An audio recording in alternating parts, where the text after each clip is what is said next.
is asking about the Tabligh Jamaat. And everybody knows that Tabligh Jamaat is one of the large groups of Muslims who are widely spread in the subcontinent. So India, Pakistan, and Bangladesh, and they have their annual convention in Bangladesh, in Dhaka, if I'm not mistaken. They have a lot of things that are good, and they have a lot of things that are bad. So they are the kindest of the groups. They're peaceful, they're very generous, they're nice, easygoing people. I know a lot of them, and they used to visit me in my home, and we used to talk. They're very kind, very generous. They abide by a lot of the sunnah, such as growing the beard, shortening the thobe, using the miswak, observing salat in the masjid, reciting the Quran, making dhikr. All of these things are beautiful in them. However, they have a lot of innovated things, like their 6 usul, depending on Tabligh Nisab, the book, and Fazail al-A'mal, which is filled of innovative and fabricated and weak hadiths.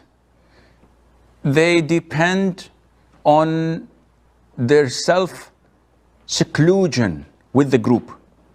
So it is a form of Sufism, where they tend to travel for 3 days a week, 10 days, 40 days, and they go from one place to the other, usually stay at masjids, eat together, sleep together, go visitation between Dhuhr and Asr and Maghrib, or Maghrib and Isha, knocking doors of Muslims, inviting them to come to the masjid, making dhikr.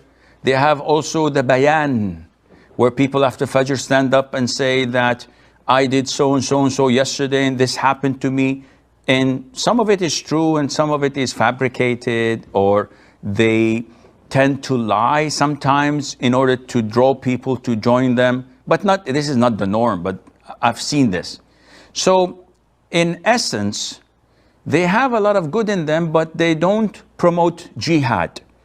They do not promote scientific circles of knowledge, because they think that this fuels dispute, whether this is halal or haram. So they refrain from learning a lot of the knowledge, and that is why you don't find a lot of academics among them.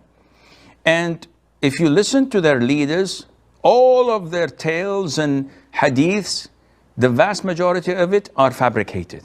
They have no knowledge in Sharia, yet they speak, and they're storytellers. In short, as people, they are good. If they visit you, welcome them in, give them food, talk to them, try to draw them a little bit to the sunnah as much as possible. Going out with them is totally not recommended, except for those who have knowledge. So if you are a highly decorated student of knowledge, and they're willing to listen to you, and they invite you to go with them for 3 days, go. In these 3 days, give them da'wah. Infuse them with knowledge of following the sunnah, of the correct aqeedah, of submitting their will to Allah, not to their leadership. And if you succeed in that, that's a lot of good, insha'Allah Azza wa Jalla. Allah knows best.